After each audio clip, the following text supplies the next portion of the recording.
Nunchucks. Nunchucks. Can't even see where it's going. All right. Going live. I'm telling YouTube this. Oh, I was also supposed to tweet. Did I tweet? I tweeted. Oh, you did tweet. I'm a good tweeter. Yep. All right. We tweeted. Looks like we're going live to YouTube. All right. Woo! I think everything's going great. Hi everyone and welcome. This is Awesome Hardware. This is a live show that Kyle and I do. We do it every Tuesday evening at 5:30 p.m. Pacific. I promise I'm not slurring my speech. There's no... Oh, right. Never mind. What? It's an ad. It's an ad playing. Right. And yeah, we stream live to twitch.tv/awesomehardware, and we also each stream live to our independent YouTube channel. So right now you're watching my half. This is side A of episode 51, and later on we will be jumping over to Kyle's stream as well, but we'll tell you guys how that goes along. Wish to thank all of you guys for being here, especially if you're watching live. We enjoy you watching us and giving us a little chance for interaction and all that good stuff.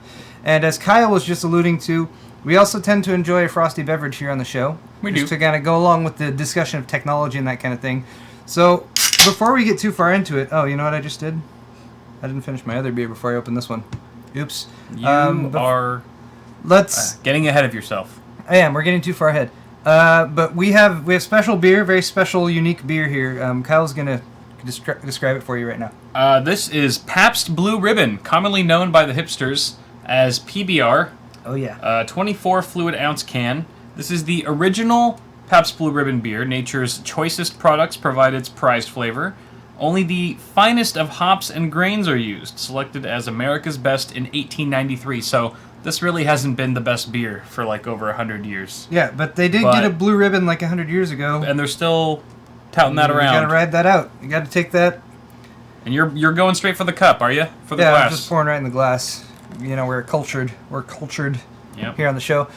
As we pour our beers, though, I also wanted to do just a quick little public service announcement, because if you guys watched the show last week, we did shots on Kyle's half of the show, and, you know, it was a fun show. We had a good time. We also got a little bit more sloshed than we perhaps usually do. So I wanted to start off with a quick public service announcement, just to let you guys know that although you see us enjoying beer and alcohol on the show, it is something that Kyle and I both talked about this before the show. This is like our drinking night. I don't really drink much other than this. Neither do I. Yeah, maybe a beer, one more beer throughout at another time during the week with a dinner or something like that. We don't drink all that much. This is our drinking night, and we really don't encourage excessive drinking. So just wanted to point that out. Also, because last week things were a little. We still got through the show. It was just a little slurry. The speech got a little slurred towards the end. So I was floating the idea here, because it is fun to, like, you know, get a little bit more hammered from time to time. So maybe we could do something like, you know, the last show of every month is like a slosh show or something like that, where we drink more or something like that. Just an idea. Anyway, though. Does that mean we have to, like, be sober for the first 3 weeks of the month? No, I mean just probably no shots is probably what it comes down to. Right. The shots are what really gets me. Yeah. I can say that for sure. Same. Anyway, though, just a thoughts. Hey, Neuda, thank you very much for the donation. Nice. Very much appreciate it. All right, let's move on to some quick announcements. Thank you, Kyle. That's the first one. Both Kyle and I have stores where you can purchase merchandise. Kyle's is awesomesaucenetwork.com, /store, and he's got shirts and hoodie and stuff, so you guys can check that out. I do. My store is store.paulsharbor.net, where I also have some shirts and some hoodies. I also have some glassware. I actually have a new hoodie coming in. I have a new shirt design I'm working on. I'm really excited about that. I'll hopefully be revealing that to you soon. Cool. But yeah, mugs and glasses are also available there, and it's a great way for you guys to support us, get yourself some merchandise, and it's a great way to go. Yes. All right. Do we have any other announcements? I don't know. I I think that's pretty much it, right? Yeah. I think so. All right, cool. Yeah. Let's start off the first segment then, shall we? Sure. First segment is a brand new segment. Is it really? I'll just wait for the cheers to die down. Yeah, it's new. I can hear I can hear the panties dropping on the other end of the camera. Everyone's excited for a new segment. What's it called? Yeah. All right. My new segment is called, well, that's peculiar. And you have a four-eyed cat. Yes. Which is very peculiar. Which might be one of the first search results that comes up on Google Images when you search for the word peculiar. But hey, maybe I may or may not have been putting that together 10 minutes before the show started. We put a lot of thought and time into these thumbnails that we... Yes. These lower thirds, guys. But these are just these are just some stories, some randomness that I came across this week, and I thought to myself, well, that's peculiar. I hope one of your articles is about a 4-eyed cat, because that sounds... No, that's pure clickbait right there. Damn. Pure clickbait. All right, so let's start off with this first one. This first one's pretty out there. Head transplants. What do you think? Like a human head, or interesting? Yes, like a human head. Did they do it? This is an article from Dipley. Not with a human. Not with a human. However, this scientist right here, he wants to do it. The article says we may see the first human head transplant in 2017. What? It's next year. I mean, if this guy has anything to do with it. He has a volunteer. That's this gentleman down here, whose name is... Wait, what? I had his name. Where'd he go? Valery Spiridonov, who I assume must be German. No, Russian. That's Russian, probably yeah. Russian. Sorry. That sounds Russian. German. He suffers from a rare muscle wasting disease. But before we get too far into all that, like, what's the deal with this, right? Can you transplant a human head onto something else? And also, if you did, would you be doing a head transplant or a body transplant You'd be doing both. at the same time? Wouldn't that be a 180 or a 360? You'd come right back to where you started? No. You'd 'Cause transplant the head and the body? You're swapping your head for someone else's body, and you're swapping your body for someone else's head. Unless your body just gets discarded, then it's just a head transplant. But are you transplanting your head onto the other body or the other body onto your head? It's a symbiotic type of thing. It goes both ways. Yeah. All right. So some history here. Dr. Robert I know White all about this. has performed a similar procedure on a monkey during the 1970s, but he was unable to fuse the spinal cords together, and so it was unsuccessful. The neurosurgeon that I showed you there, his name is Sergio Canavero. He's Italian, and he is as ambitious as ever to carry out this transplant. He says that you can reattach a spinal cord when it's coated with polyethylene glycol, which is a chemical that preserves nerve cells. Okay. That's what I would say to that, too. Sounds foolproof to me. He does have Valery Spiridonov, the volunteer we just showed you there, who apparently is ready for this procedure, which, I mean, if you were suffering from a rare muscle wasting disease, maybe you'd be in that same situation, too. That's probably a pretty difficult life to live. But there is opposition to this, of course, a head transplant. Dr. Hunt Batcher says it's impossible, first of all, and that it would leave the subject of the head transplant unable to move or to breathe, which might be difficult. We don't know that, though, because they've never done it. Huh. But should they do it? It's a moral question. Yeah, why not? And I don't know. All right, well, that was easy. Other people who oppose this say that it will cause intense mental anguish for the patient because they will be overloaded with unfamiliar chemistry from the foreign body that the head is attached to. There's pills for that. I assume there must be pills for that. Thanks. The Italian medical community, however, has ostracized Sergio Canavero. Ostracize means to shun or to push away from the rest of the group, I guess. But however, he has been able to continue his work alongside a Chinese scientist, Xiaoping Ren. Must be Kylo's brother. I was going to say. Any relation to Sir Kylo Ren? Yeah. Bet he's a whiny bitch. And they have done a monkey head transplant. So I'm not going to show that to you guys. Why? It's I don't know. I mean, show us the monkey head transplant. I don't want to. Why? Because I don't. It's. Is it immoral? Some people might find it to be graphic. It's basically a monkey on its side, and you can see the stitches going around the whole neck.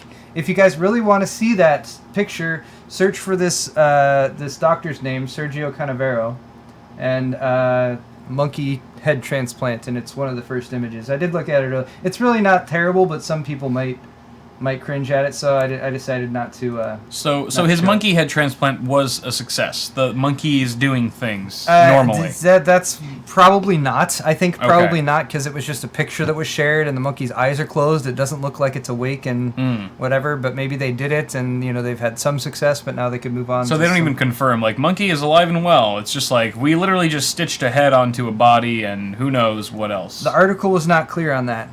That means it didn't go well. But yeah. I don't If know. it did, they would be screaming all over it. Apparently, some Parading it all people over town. are eating dinner as well, which is also a good reason not to show that picture. This is great dinner table conversation, Paul. Anyway, though, I don't think we're necessarily in a place to say that this is a good thing or this is a bad thing. Obviously, there are moral questions surrounding this, and should it be done? There are people in a situation that would be a fabulous thing. There's other people who would see it as Do it for the wrong reasons, maybe. man playing God or that kind of stuff. But if there's stuff that could lead to medical advances to help cure people in the future of stuff, then I'm not necessarily opposed. But this is pretty out there. I feel like you should almost have a straw poll that asked the audience what they would put their transplant their heads onto if they had the choice. Well, maybe that will come later in the show, Kyle. Oh, okay, cool, Possibly. sweet. I'm glad I totally read your mind there. Could happen. Yeah. All right. Let's move on to the next story. For That's Peculiar. Freaky. Freaky. This one is less peculiar. I'll point out that I started off with one of the more peculiar ones. This is actually, if you guys don't follow Brad Chacos, I'm sorry if I mispronounced your name, Brad. Chacos. Chacos. Chacos? Chacos. Yeah, you gotta say Chacos. Like a Choco Taco. That's what it reminds me of, which are delicious. Brad Chacos. Yet another reason to follow Brad. But guys, follow Brad on Twitter because he tweets a lot of stuff. Anyway, this is a Reddit thread. This is not new, so some of you might have already seen this before. But he tweeted it, and I saw it, and I was like, that is damn curious. This is from Shitty Battle Stations, which is a funny subreddit, by the way. Have you ever browsed through there? Nope. Shitty Battle Stations is like just really hacked together PC rigs and play areas and that kind of thing. Anyway, this is an imager picture of this guy's computer, which is built... He said it's been decommissioned for a couple years, but you can see the computer's up on the table up on the top here. And then it's got this tubing coming down to this cooler right there, which is actually just like an air chamber. And then there's an air conditioner, which is also connected to it down at the bottom. And then over here is what I believe is a pump. So the condenser on the AC and the pump is cycling the air through the system. And I just thought it was fairly peculiar. And So it's a combination of liquid cooling and air cooling, but there's no liquid. It's just cycling air. He's cycling cold tubes. air through the system, Right. via these blocks that he has up on the system in these tubes, not liquid. But according to the poster of this on Reddit, he used it for a year and a half. Excuse me. Temperatures were 0 to -20. I assume that's Celsius. And yeah, a lot of people were like, why would you go to the trouble to do this? What CPU, do you know? No, I don't know any of those specs. The subreddit might have more information on it, but I didn't dive too far into it. But yeah, I mean, it's 2009, so it's an older system Right. that he put it together.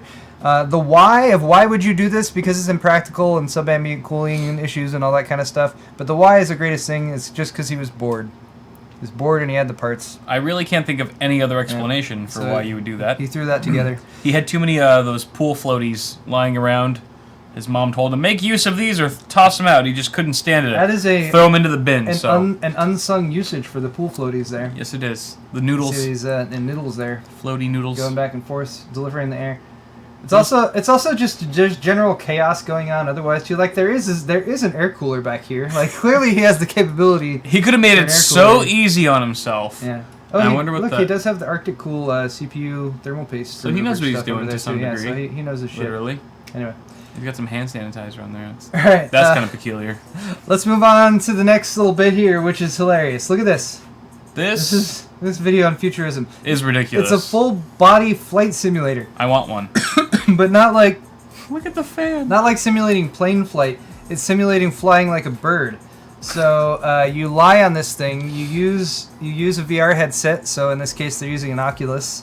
It is called Birdly, is the name of this thing, and it does head tracking, and basically gives you the sensation that you're flying around a city like a bird, which I imagine you could do without the flapping of the wings and that kind of stuff. But there's also a fan on the front of it that blows air at you, which is kind of cool. Hold on, let me... I don't know, though. I mean, would you really feel like you're flying if you were standing upright, though? Maybe not. I mean, maybe. But I'm just saying, you could lay forward and point a fan at your face, maybe without the... I mean, this is a pretty... Look at the pedestal that it's on and stuff. This Right. is Tested went over and tried this out. Norm Chow, and I don't know who else went over there. And it looks very silly, granted.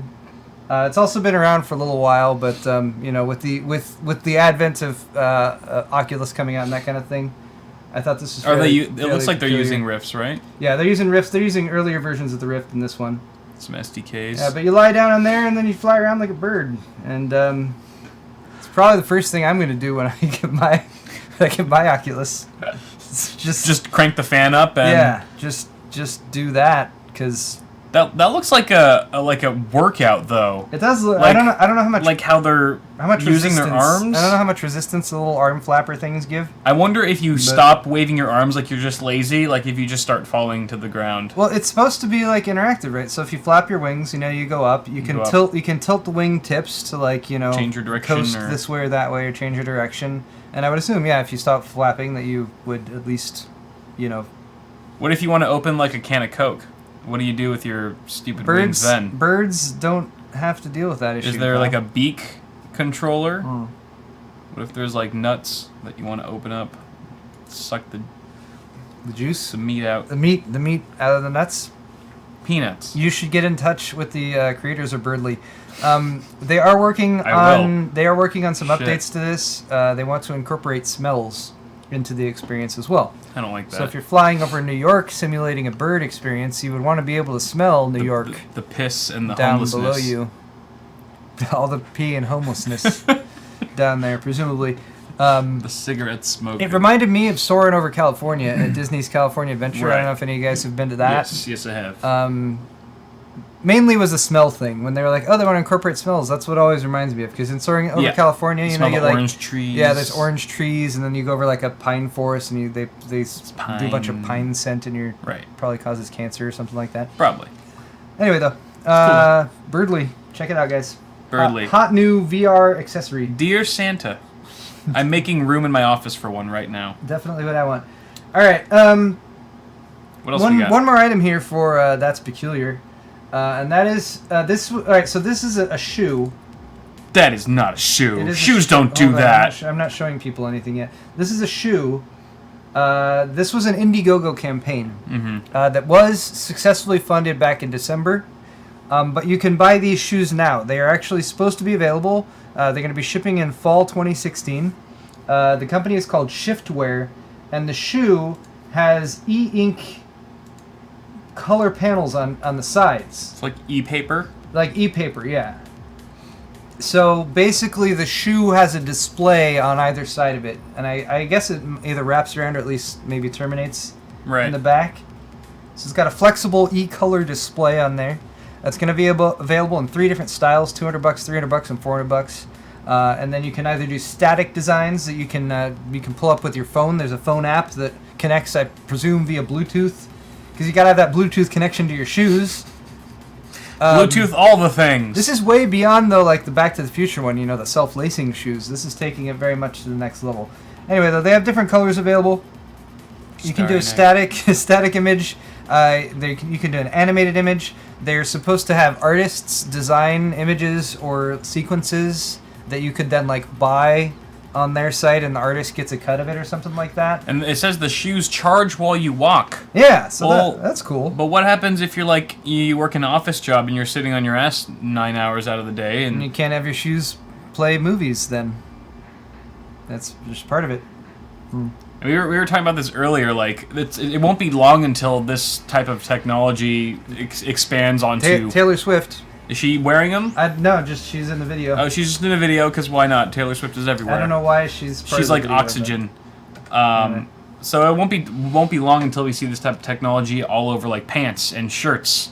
That's where, true. you could have designers or even crowdsourced designs where people create and upload their designs for your e-paper shirt onto the World Wide Web, and you can go ahead and pay for it or download it or pirate it. We could see the world's first set of pirated shirts. Probably in 2017, I'm thinking. I'm looking forward to that. I mean, think of how many other people's creative content you could just steal. I'm gonna steal all the Dolce and Gabbana designs and just rock them. I'm gonna pirate that shit. Just put them on your shoes. Mm-hmm. All right.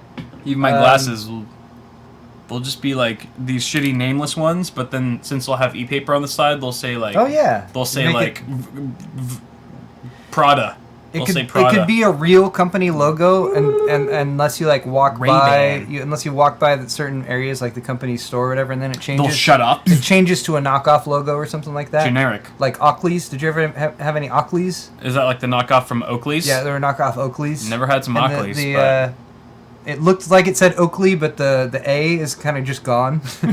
But it's still got the same style and everything, so it looks like Oakley's, but it's an Oakley. It's not really an Oakley. Have to do a double take there. Yeah. If Google ass. If anyone here is absolutely fascinated by these shoes and wants to buy them, again, the Indiegogo campaign was successful. They raised nearly $1 million, $930,000, or just shy of. Woo! And they are accepting orders for these shoes, and they will be shipping out in fall of 2016. So you can still access it through that Indiegogo campaign if you weren't an early adopter. Sweet. Fabulous. All right. Absolutely fabulous. All right. Sweet. Let's move on to our next segment. Hope they're waterproof. An old favorite we haven't done in a while. It's time for Oh Joy. Oh Joy! Yay, Oh Joy. Everyone's least favorite segment. Yes, Oh Joy is a segment where I talk usually just about terrible things, bad things going on, just kind of the worst news that happens in the world, and we also provide no solutions or ways out. This is just all the worst stuff. So pure sadness and sorrow. Let's kick it off. I have specifically staged this Oh Joy segment to be a steady escalation of badness. Okay. So we're going to start off with something that's maybe, it's crappy, but, it's not the end of the world or whatever. Windows 10. We'll work our way up. Windows 10, right? I did a video on Windows 10 this last week. Me too. It has caused... Oh, yeah, you did too. I forgot about that. Yeah. It has caused a bit of controversy. No, I've had a lot of feedback from that. I'm probably going to do a follow-up on that. But anyway, Windows 10 forced an update this week. The update is... It's got the sexy title of KB3135. Windows 10's like the definition of virtual rape. Yeah. Just no consent, just forcing their will upon their users. Exactly. It is totally digital rape. So this... I feel violated. It's very true, Kyle. We need to start some sort of a group, a support group or something like that. Support group Anonymous, yeah. Windows 10 rape victims. Okay, so... which is everyone. Essentially, what happened here was that there was a dude. Where did it go? I swear I put this in my notes, but it's not there anymore. And Windows 10 came up behind him, and BAM!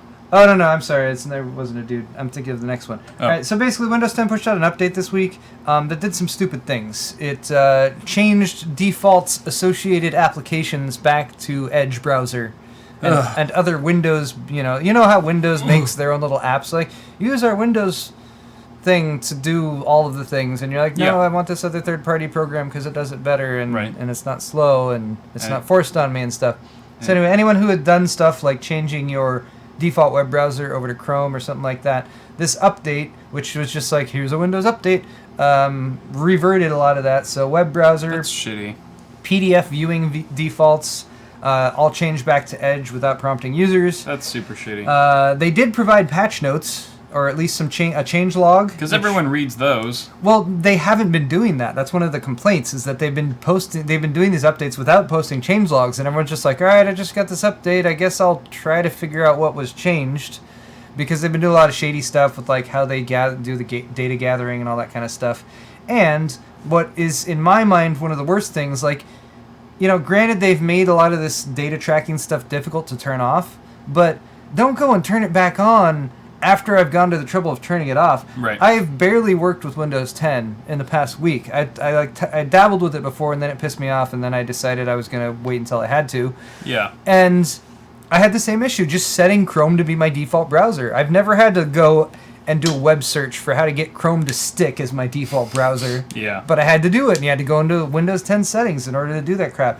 And now this update has maybe rolled that back, so that's kind of annoying. And you know that Microsoft knows that no one's really reading over these patch notes except a very select few. But that's the problem. Group of users. Even though they provided the patch notes with this particular patch, patch notes did not mention any of this crap happening. Oh, it didn't? Didn't even mention it in the patch notes? Didn't even mention it. Well, then so what the that was fuck? kind of like, so that was a double screw you. Jesus. So according to everyone, it looked like it was just a bug.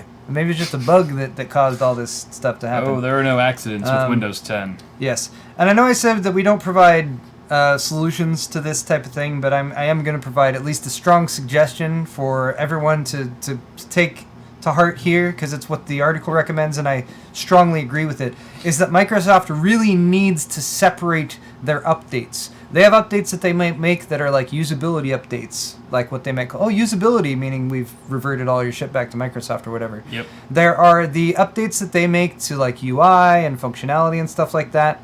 And then there's security updates, fixing security patches so that your operating system isn't vulnerable to attack from an outside party. Sure. They need to separate these so that people aren't like, all right, I need to get my Windows updates, because you should get your Windows updates. But separate that so people who are like, oh, I want to get the latest security patches aren't like, oh, and now I have Windows 10 on my Windows 8 machine without asking, stuff like that. Anyway. Right. They need to be more transparent is all. They should. Transparency is all we're asking. I think a lot of people would forgive Microsoft for some of the stuff that they're doing, for at least some of the stuff that they're doing. There's a lot to talk about here. Yeah. But I think people would forgive them a little bit more if it didn't seem like they were being so freaking surreptitious about it. Yeah. Like, trying to sneak stuff through and, like, slide this under the carpet for you at the same time. And it's just stuff like that. Conniving ninja motherfuckers. Yeah, just be upfront. People respond well to that sort of thing. People use Google services all the time, which are free and do a ton of tracking of your personal information. Because they're upfront with it. It's supposed to be like non-specific to you or whatever. Yeah. But I don't know. People seem to be much more okay with that trade-off, whereas everyone hates Microsoft for Windows 10 stuff. Because they're being sneaky bastards. Anyway, we could rant about this. You're true. That is correct. We could rant about this for longer, but let's move on. We got more oh joy. So here's an article from theweek.com about Samsung, specifically Samsung smart televisions, specifically something that Samsung puts in their actual privacy policy about their smart televisions. So accidentally? No, it's been in there, but buried in the fine print. Oh, right. And somebody actually read it and wrote an article on it, and now people know it's there. So Samsung Smart TVs, we talked about this a little bit before. They're basically listening to every word that you say, because they have voice commands. And if I say like TV on, or Xbox, watch me dance naked, or that kind of stuff, like the device is supposed to respond to your voice commands. But in order to do that, it has to listen to you. Samsung has some information in their privacy policy that Shane Harris at the Daily Beast has pointed out, which says, please be aware that if your spoken words include personal or other sensitive information, that information will be among the data captured and transmitted to a third party. So everything. Yeah, so basically everything. So yeah, that's kind of crappy. So even if you're not like actively pressing the, to talk button or whatever, you're not prompting the smart TV to listen to you. It's just any kind of random conversation that happens in the vicinity of your TV is getting picked up and sent to a Samsung server somewhere, which is then being used. But that's the thing, not even a Samsung server, a third party. A third party, okay. Well, because they don't handle that stuff. Whoever they're going they through. hire an ad agency to do it or something like that. It's all the same shit, though, right? Yeah. It's going to someone who's using it for reasons you don't know or are fully aware of. Yes. So Samsung did, the people writing this article at The Week and the Daily Beast did follow up with Samsung, and Samsung did respond to them. So Samsung updated and said, if a customer consents and uses the voice recognition feature, voice data is provided to a third party during a requested voice command search. At that time, the voice data is sent to a server, which searches for the requested content and returns the desired content to the TV. So, to some degree, this needs to happen if you want this functionality. It does say if the consumer consents and uses the voice recognition feature.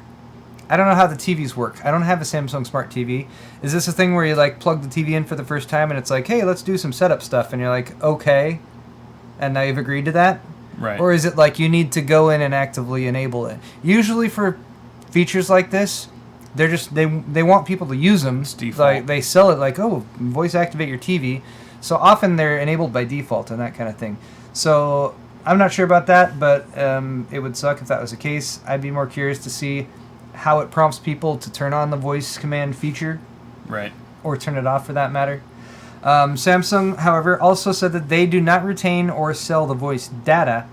However, at first they were not saying who the third party is that the information might be transmitted to. Right. The third party in question, from an update last week, is Nuance Communications Incorporated. So that sounds like a boring company name. I don't even want to look them up and see. Sounds like a front. And see if they're legit or anything like that. It sounds good. Nuance. Oh, that sounds subtle and nuanced. All that stuff. Yeah. No one will ever expect money laundering Okay, agency. So that's tier 2 of our Oh Joy segment here. Okay, and we've got one more. I'm gonna briefly pause to say what's up to Cell. Hey Cell, thanks for being in chat and everything. Hello, Nicholas. And posting all of our good stuff. Nicholas. I've been calling Cell Nicholas by his full real name. Is it because back in the day and he's like, do you know my name? And we didn't, and now you do? Maybe partially. Now you've told everyone. Now I just think it sounds more... You've blown his cover. It sounds more him. Because it is him.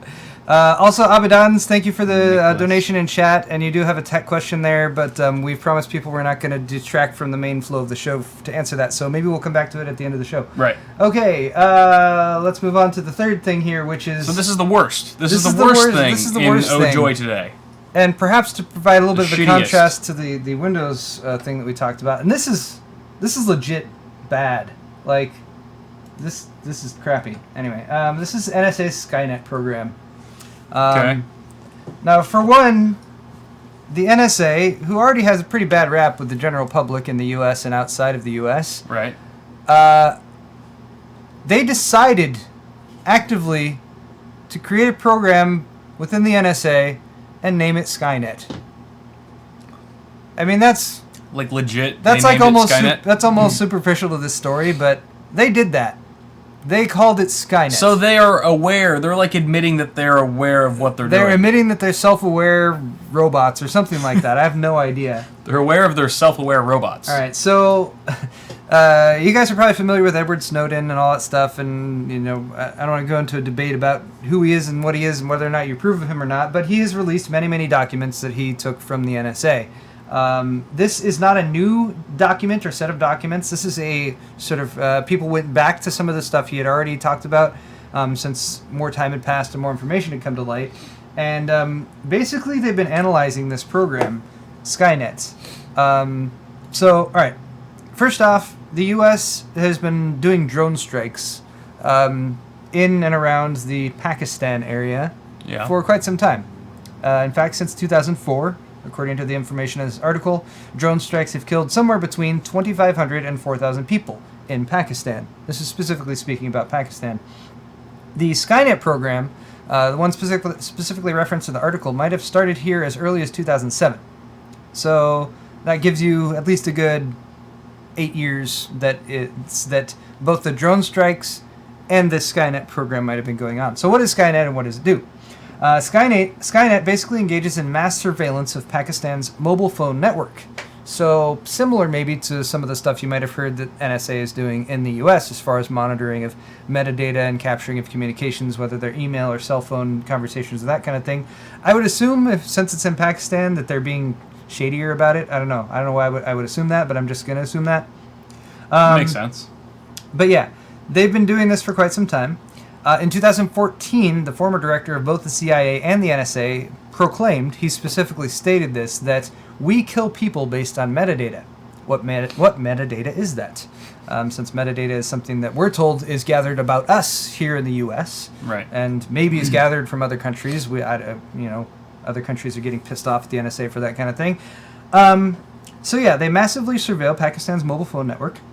Then they use a machine learning algorithm on the cellular network data metadata of 55 million people, and they basically try to gauge everyone's likelihood of being a terrorist Based on their phone usage and things that they say, text, different behaviors with their phones. Exactly. So, and then what happens to the people who are considered most likely to be terrorists? They just there is some gray area there, and we should be very specific about this because there is a lot of gray area here. There's just information that we don't know. But the NSA director said we kill people based on metadata. This program has been going on since 2007, or maybe as early as 2007, and it's scary how terse they're using it is. the machine learning to identify leads for targeted campaigns, or so they say. Except, as the machine learning is learning about you, I mean, assuming you live in Pakistan, instead of delivering you really targeted ads to sell you stuff, maybe they just target you for a drone strike and kill you, which is a little bit more serious, perhaps, than Microsoft. Than what we deal with. I don't know, just any of that crap. So that's pretty crappy. I mean, I don't agree with that in the least bit. Automated drone killing based on metadata. What they're tracking is the numbers that the cell phones have dialed, the location of the cell phone. It's noted in the article that turning off your cell phone flags you for evading surveillance. And that swapping your SIM card might also do the same. And that there's an ID that gets burned into the phone, so even if you swap SIM cards, they can still identify the phone. They use more than 80 different properties to rate people on their terroristiness, which, in a sort of... I wouldn't even... If I knew that was going on as a Pakistani local, I wouldn't even use a cell phone. Gosh, why are people on that side of the world mad at us? Yeah, who... Anyway. What reason do they have? What? So a lot of the information... I wouldn't even use a phone. I wouldn't either. A lot of the information here comes from Patrick Ball. He is a data scientist and the director of research at the Human Rights Data Analysis Group. He is the person who's kind of spearheaded going back in, looking at this data again and saying, hey, based on what we know, it seems like the NSA is using metadata and cell phones to possibly do targeted drone strikes. Again, it's confirmed that there's 2,500 to 4,000 people have been died. Again, there is gray area here. What is not known for sure is there's gathering of data, there's the machine learning going through it and identifying certain people. The article specifically talks about who's the dude that it misidentified? Like the number one terrorist identified by this surveillance program is this guy. Who is basically, he works for the Al Jazeera network. Will Wheaton? He looks kind of like Will Wheaton. I don't know why he looks like kind of a Pakistani version of Will Wheaton, but we'll leave it at that. But this program identified him as a member of Al Qaeda and a member of the Muslim Brotherhood simply because he travels in that area, because he's a news reporter and he does interviews and that kind of thing. Anyway, wow. The article's very in depth, so I encourage you guys. It'll be linked in the description in YouTube if you want to read over it. There's more information that we've talked about here. It talks about how you teach a machine something. You need to feed it both positives and negatives so it can identify which is which. But it's very difficult to feed it, like, here's what a terrorist actually is. Yeah. As far as, what it might identify as. Machines can't determine that. Yeah, but I mean, plus, really just the fundamental thing is here, you should not build an algorithm that can funnel down people and then decide who to kill. Like, right. That's just, seriously, it's not cool. There's nothing black and white about that. Yeah, the most telling statistic from this article, as they're talking about different things that they can do to increase or decrease the number of actual, like, identified terrorists that the machine learning comes up with, right, is they can greatly reduce the number that they catch, right? They basically say, well, if we can reduce the number of, terrorists that we catch with this from 100% down to 50%, then it also reduces the number of potential false positives that are identified. In the best case scenario, they can reduce that false positive rate down to 0.008. I don't know if that's a percentage or just 0.008. But anyway, even if you take that, even if you have that few of false positives, that's still 15,000 people that have been falsely identified as terrorists by this program. It's kind of like when YouTube falsely identifies your channel of either having, like, copyright content when it really isn't, and then it'll flag your video and cut off all monetization options for your particular work. Yeah. And it's all done based on an algorithm. It's not someone who's overlooking each thing, and yeah, granted, it's much more efficient to have a computer do everything, but at the same time, how accurate is that? And lucky for us, the only thing that we miss out on is a few bucks from, Google AdSense. If an algorithm from YouTube flags our video, but these people have to think about, could I potentially get bombed tomorrow because of what I texted my buddy, made a terrorist joke about, watching Team America last night, and now all of a sudden I'm on America's Most Wanted hit list. So, yeah, first world problems. From what we understand, like, it's not that difficult to get yourself on a watch list. But yeah, I mean, and I mean, I don't know. Like, I want to say the flip side, like, or something like that. I mean, big data is difficult. Big data is, it's big. There's lots of data, and it's impossible for humans to parse through, to go through that data, to sort it properly, and to derive like useful information from big data. Yeah. So there is the necessity for machines to attack this type of information, but there really should be human involvement. Yeah, there really should be a cutoff when people's lives are on the line, I guess. All right, so we'll leave it at that. I would be categorized as a terrorist if SKYNET was in North America. Like, Kyle hasn't used a razor to shave his beard in over 3 weeks. Terminate immediately. They'd have some picture, like you'd be like drying your hair after a shower, and they'd snap a picture so it looks like you have a turban on or something like that. Just that kind of thing. Yeah. Anyway. All right, let's move on. Let's move on. All right. Time for sword fight. Yay, sword fight. All right, so here's how sword fight works. There's going to be a question. We're going to post a straw poll for you guys to vote on in chat. Kyle and I are going to argue it, and then we'll see if you guys agree with us. You can either vote right away if you are impatient, or you can wait to hear Kyle and I's seriously compelling arguments. And we take this very seriously. And we take it very seriously. That's really the point. All right, so let's start off with this first question here, and I need to make sure I post this properly in the different chats that are available. All right, that one's going to Twitch chat right now. I'm gonna look how meta this is. I just clicked it in Twitch chat on my other computer to bring it over here. You're so meta, Paul. And post it in. You're so meta. Now I feel stupid. Oh my god. Now I feel stupid for saying that. Okay, now it's also linked in YouTube chat. All right, so here's a question here. I've, as we already mentioned, talked about Windows 10 in a video earlier this week. Yep. A lot of people were yelling back and forth various things. There's lots of discussion. We're not going to go into that. But here's the question I want to ask. Okay. I'm going to ask all you guys right now. What are you asking? And I want you to let me know, because I think this is in flux right now. It's changing. How much is a Windows license worth to you? Because that's really what it comes down to for me. I use Windows.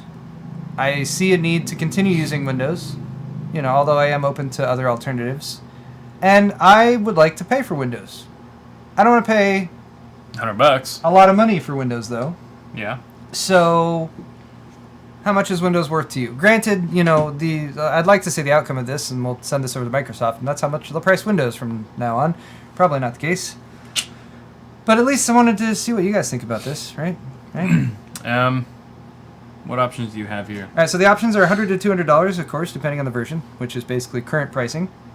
$50, $20, no money or $0. $50 sounds reasonable to me. Or the last option is they would have to pay me a monthly subscription fee to install. That's specifically a Windows 10 answer. But I figured some people are in that vein, so. We'll give them that option. The thoughtfulness part of me says, yeah, $50, because I'll be using it every day, and I think that's reasonable. It's kind of a happy medium. And then, the more cynical side of me is like, well, Microsoft is getting a shit ton of money by selling my data, collecting my information, and selling it to other companies, and marketing to me, and giving me ads that are targeted to what I've been saying and doing on my computer. So fuck you guys, no monies is my other option. I was like, did you just change your answer in the middle of your compelling argument? I don't think I had even started my argument yet. You argued so compellingly that you changed your own mind. But to give them the benefit of the doubt, I'm going to go say $50, because to me that's about the price of a video game, like a AAA title, and the amount of time that I usually get out of a AAA title is usually less than the amount of time I spend within a Windows OS, like Windows 10 or Windows 8.1, what have you. So in that regard, if it's a legitimate key, a legitimate license / copy serial key that I'm getting, I think $50 is pretty fair. Okay. Yes. All right. My responsibility now. My video already said Windows 10 for $20, and I already showed people how I went and did that and bought it through kingwin.net. Granted, there are some caveats there, and I've heard a bunch of feedback from people. I've heard from people who have had great experiences. I've heard from people who bought licenses and then had them deactivate months later. So I'm actually going to eschew the $20 option. I'm going to go for $0, no money, $0. And I think I'm going to win this one, because this is basically what Microsoft has been saying. Microsoft is changing their business model. For a long time, they kind of ruled the roost as far as an operating system for home computers. They made a lot of money. Bill Gates is the richest man in the world for a reason. Yep. I'm glad he's also a Nice. charitable contributor. Nice dude. But he made a crap ton of money. There's no denying that. Microsoft made a crap ton of money. But that they've been facing competition from different business models and operating systems now, and I think that's why they've changed what they're doing. Both Apple and Android present different models for how an operating system works, how an operating system gets updates, and what you get as a consumer when you buy a product or buy an operating system. Right. Android, I think in particular, is pretty much free as far as I know. Like, I don't know if the device manufacturers have to pay Google to use Android or if they just use it. But what Google has done is they've said, look, if they're using our operating system and we can gather some bulk data on that, and Google has, I mean, this is a whole other argument, but Google has said, that it's non-specific and, they keep your private information private and stuff. But, this is very, very important information. If Google can go to an advertiser and say, look, you've been paying X amount of dollars to plaster your ads everywhere and you're getting, 0.1% of people are clicking on them. Right. We can narrow that down to where you're only going to have to pay to send out 200,000 ads, but, you're going to be advertising to the people who want your product because we know they want your product based on what they're searching for and that kind of thing. That's a model that Google's going for now. Granted, I mean, there's other facets to it and that kind of thing, but Microsoft is transitioning over to this right now. They're still in that in-between phase where they're still charging for the operating system and everything, but I think eventually it will be free. I think they need to make it free in order to stay competitive, and I think what you're paying for them instead of cash money is information, and I think that is worth something. So I think $0 is a fair price. At least if they get their act together and stop doing stupid updates that change all of your default programs and that kind of thing. We'll see. All right, let's see what you guys think about this one. We'll see about that. I'm curious. Everyone says $100 to $200. No, nobody thinks. Wow, there's still 14 people who say $100 to $200 is still what they would spend. Huh. You got a lot of people backing you up with $50 sound reasonable. Yep. So hey, Microsoft, a discounted version might be a good way to go. Yeah. We have quite a few people behind $20. We have a third place saying, no way am I even going to touch that. Right. And only 9% of the people agreed with me. Wow. I thought more people would say it would free, right? I don't know. I feel like it's a trade-off. I think some people see the value in having the operating system, even with all the information Microsoft pulls from you. Yeah, I've been really trying to, like, give it a more fair comparison to Google services and Android, because I use Google services all the time and they're free, and I know they're following me. I know they're watching me. I know when I search for this over here and then go even to a completely different device and then you get an ad pops up for the exact thing you just searched for. They're watching you. Of course. But like I'm okay with it because they give me free useful things. Yeah. In the meantime. Anyway. All right. Yeah. So, hey, that's people are also used to paying about $100 for an operating system these days. So it's also kind of the culture thing, right? We're already kind of conditioned to think, oh, in an operating system, it's probably about $100. So, if that was different, I feel like the results would also show differently. Probably true. All right, guys. Let's move on. Head transplant again. Yeah, this is a fun one. All right, so we're going to come back to this head transplant story that we already discussed earlier in the show about a scientist who transplanted a monkey. Well, they transplanted a monkey's head onto a different monkey. That's the guy right there. Into a monkey body. So we're gonna take this into the sort of looks like Charles Xavier. Next, a little bit, just a little bit.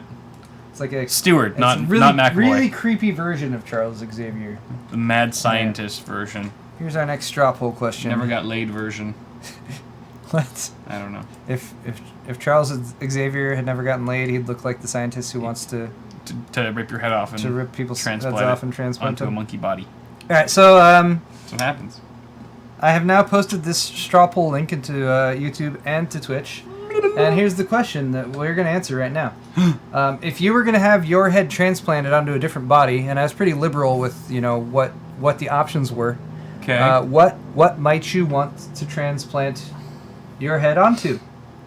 We have several options here. I'd like to say a quick shout out and thanks to some of the folks who were in Twitch chat earlier today who gave me some additional suggestions for this. So I got one of the Budweiser Clydesdales, What's which would that? be kind of fun. What's Clydesdales? The horses. The horses. The Budweiser horses. Oh, that, okay, okay. okay. And all the Budweiser commercials. Right. You know, with the dog and the horses, Yes. and they're all friends. Yes. Silverback gorilla, which would just be kind of badass. I figured, a hot chick or a hot dude, depending on your preference, might be an option. So you can check yourself out. I'm sure there's people who would disagree with me, but we got Charlotte McKinney from the Carl's Jr. commercials. Those are the ones, are the all-natural ones. I don't even know who that is. You're going to Google search it right now, and you're just going to... For science. For science. Just to really know... Click on that image search button. That's her. Good Lord. Yeah. Can I vote that one? That's from the commercial. That's it. Let's get Carl's Jr. later. Or, if you're into dudes, which some of you might be, Tom Hiddleston, a.k.a. Loki. I can't... What have you been saying for the last 10 seconds? I have not heard anything you've said. Tom Hiddleston, a.k.a. Loki, is another option. Jesus. That's a shout-out to our friend Rachel.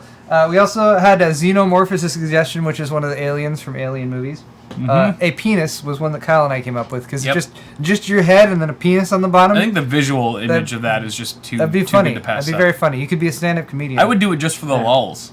A squirrel or a meerkat. That'd be kind of funny. I grouped that together because little body and big head. Right. Be kind of funny. Or one of the replicants from my clone army. I don't know if all of you guys have an army of clones waiting to have the bodies transplanted or harvest organs from or that kind of thing, but it's pretty standard over here. All right, so Kyle, what's your thoughts here? What'd you go for? Man, I would probably be a penis. Just I would probably have my head transplanted onto a penis. It really depends on whose penis you're going onto. I think that's a big part of it. By you just putting a penis, it leaves it very open-ended, right? It's kind of like reincarnation. Like, well, you might get reincarnated as like a Greek god, or you might get reincarnated as like an anal bead.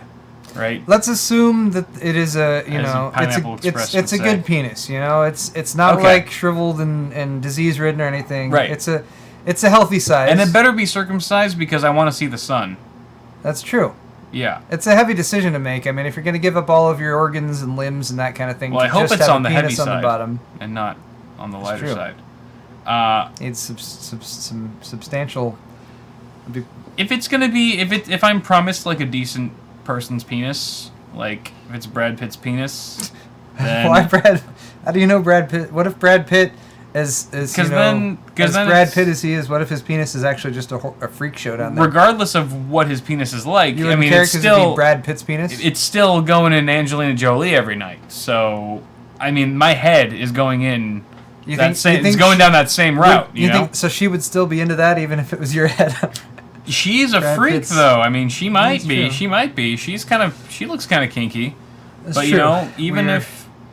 Even if I think people are getting confused about what's going on here. What were we talking about? We're talking about transplanting your head onto a penis. I'd say a penis because who knows where it might end up. No, that's true. Or who it might end up in. You got all right. But what if like the day I chose to have my head transplanted on Brad Pitt's penis, he turned gay? Like he came out of the closet and just got with Pee Wee Herman. I would be screwed. But you would have control of the penis at that point, I feel like. Oh, I would have control? So as he's about to like ram into Pee Wee Herman's butt. Do you think like your head would be on Brad Pitt's like, lower torso? I was thinking like the actual head of his penis would be my head. Oh, what are you thinking? That's not at all what I was thinking. No, see, this has to be defined. This has to be. My visual was completely different. Clearly cut, defined, because these particulars are very important to. Let's get paint. Arguing this half the show. I don't know if this might not even capture right because I might be capturing the window instead of paint. No, I mean if you have. But hey, if we can do a diagram here, I think that would be very helpful for people in making their decision. Oh, maybe not. Yeah, it's not gonna work. Hold on. Yeah, we got this. See, so you were thinking like a head, like where the balls are, or like above the balls. yeah, something like that. So, all right, here. That's different. Why would you think that? I was thinking like you replace one head with another head. Okay. Obviously. Let's get this. All right. So here's what I'm thinking.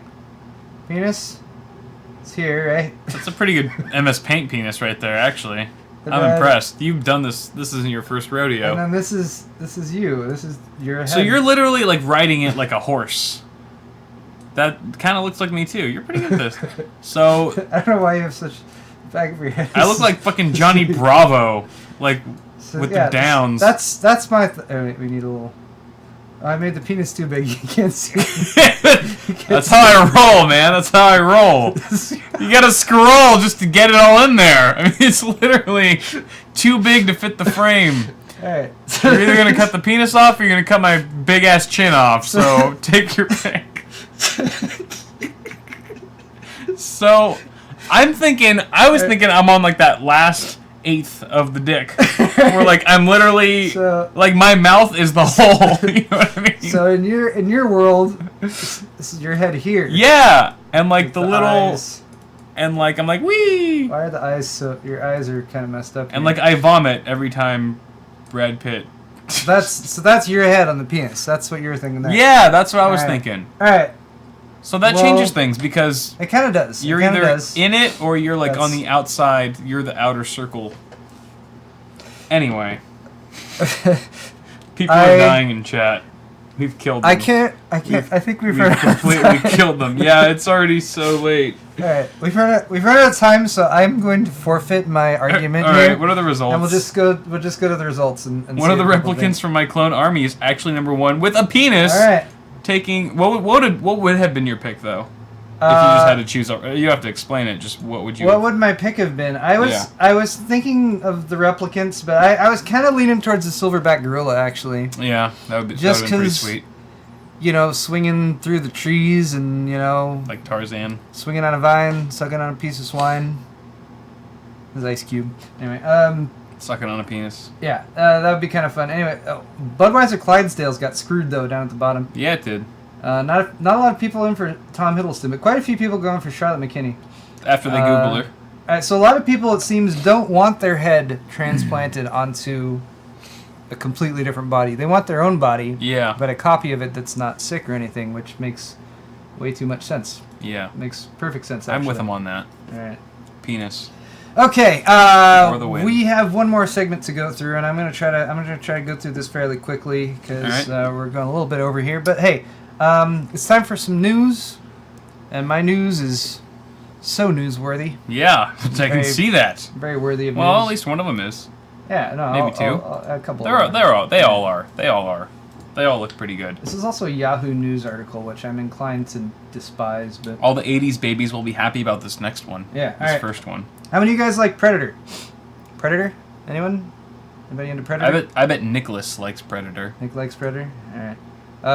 Predator Nicholas. on their Facebook page, because Predator has a Facebook page. course. Because if you're a Predator, Because it's you 2016. gotta have a Facebook page. left They nut has a did a little Facebook page. teaser this week about a new Predator movie. I think that's pretty badass because I'm a big Predator fan. I mainly like the first Predator. Predator 2 was awful, and I deny its existence. Aliens vs. Predator was not bad. I don't know if that's counted as a Predator movie though. No. And then we had Predators, Right. which I thought was pretty good. never saw that I one. enjoyed Predators. You didn't? I don't Who's think so. the actor in that? Ethan Hunt. Is that right? If I really said that correctly, I'm gonna be I don't know. happy about myself. Huh. Anyway, though, they did this little teaser. You'll never see him coming. That's what she said. Yeah, I know.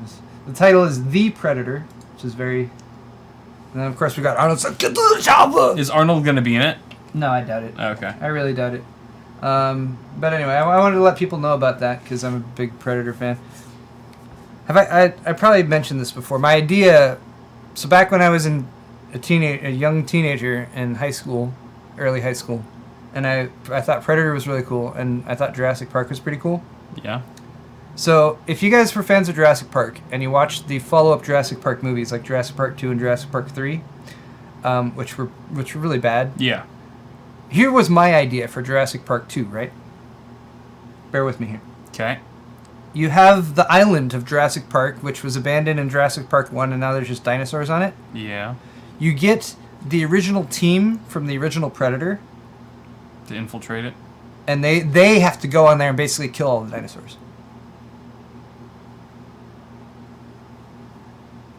But There's at least a few people in chat who are like, yeah, that would have been so sweet. That would have been badass. I mean, I think that would have been awesome. maybe. Somebody in chat just said Jurassic Park was 2 was good. I don't. How do you ban someone, Paul? No. No. Well, Jurassic Park 3 was abysmal, but I don't know. Anyone think that would have been? I think that would have been cool. What'd you think of the remake? Remake? The You mean Jurassic Park World? World, yeah, whatever. Not remake. I didn't. I mean, as kind of a summer blockbustery type movie, I didn't dislike it. It wasn't horrible like Jurassic Park. Whoa. There's people on speeders. There's the F1 racing tournament that's going on outside my window. All right, I have at least one person.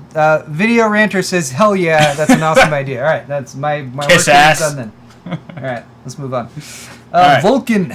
Here, this is like the most actual legitimate thing that I think I've talked about this entire show. All right, let's talk about Vulkan because Vulkan kind of launched today. Vulkan is spearheaded by the Kronos Group. Yep. Kronos. Kronos. This is a graphics API, so if you don't know what a graphics API is, this will compete, in a sense, with DirectX 12, as well as stuff like OpenGL. Mm-hmm. The Kronos Group includes just a ridiculous number of companies. So, is this going to expand? Oh, look at Oh, good. I love when you do that on a website. Yep. Like, I want to see this bigger, and it's like, here's exact same freaking size, just in a bigger web page. Damn it, Tom's Hardware. It's bigger here. Who wrote this article? Here you can control scroll. It's bigger here. You're right. You can scroll it. I'm gonna try it again. Here, this is a PNG. Oh! There you go. But now it's in a different Show window, up. which isn't even being captured anymore. All right, sorry. Lame. Kronos Group is lots of companies. I guess is my point. All of these. It includes the big ones like AMD, Intel, Nvidia. And what is Vulkan? So it's an API. It's weird because Vulkan started as Mantle, which was kind of headed up by AMD. They worked on it for a long time. But now it's sort of evolved beyond that. Mantle kind of went out and became Vulkan and went out beyond the control of just AMD.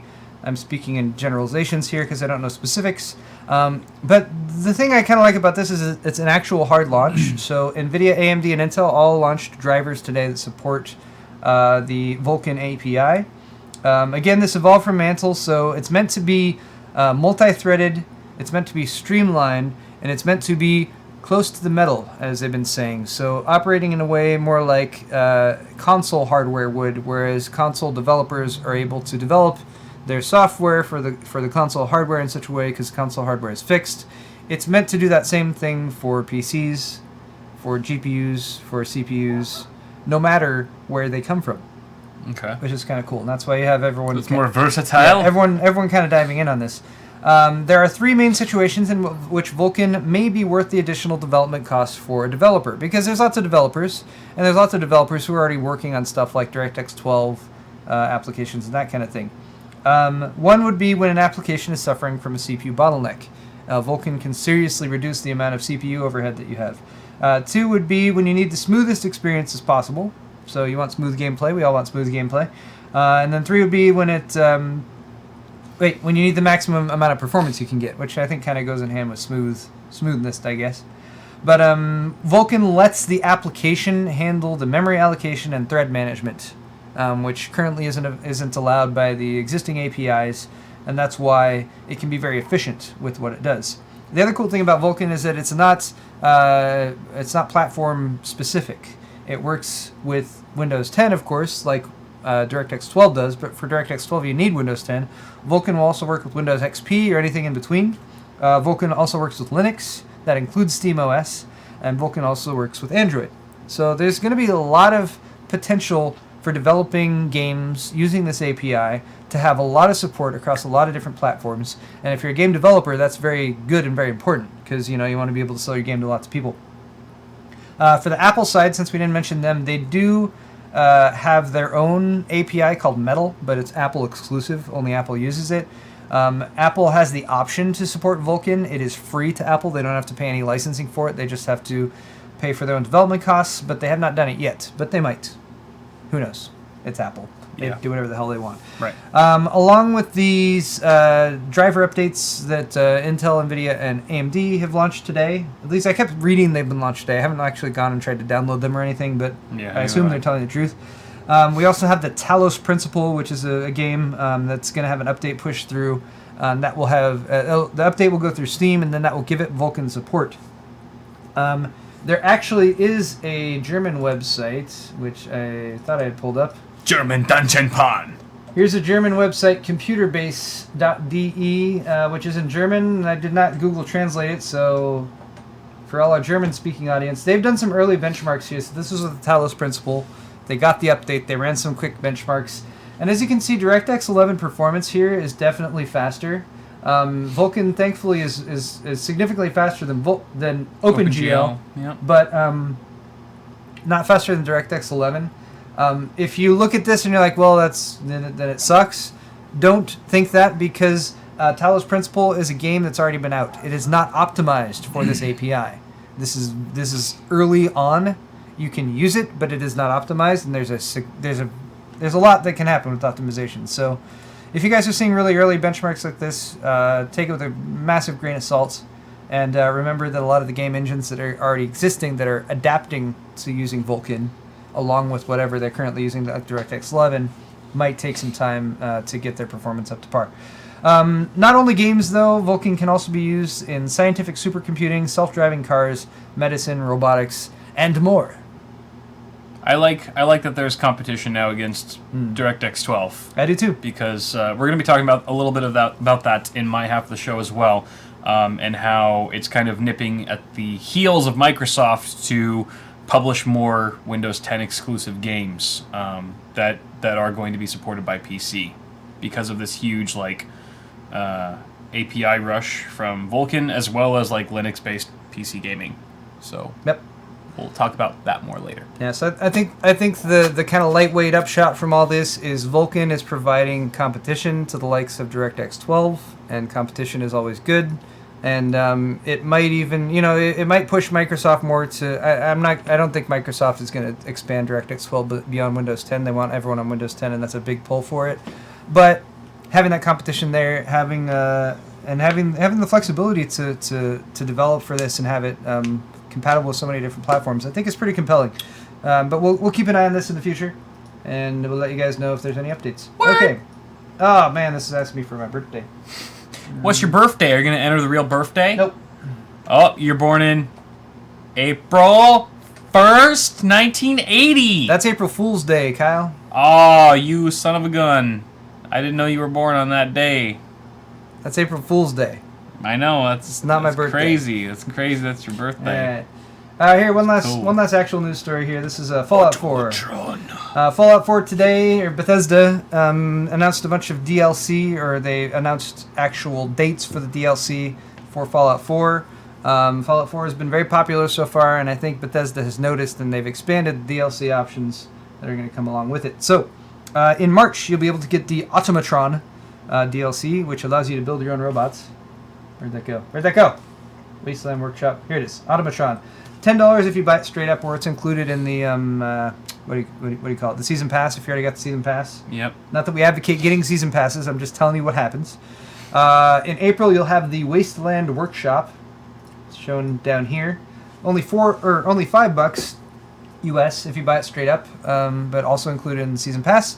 And then in May, you'll have the Harbor down here. This is a $25, so this seems like a much larger bit of DLC. Yep. They have more TBA, so they've announced more going along with this.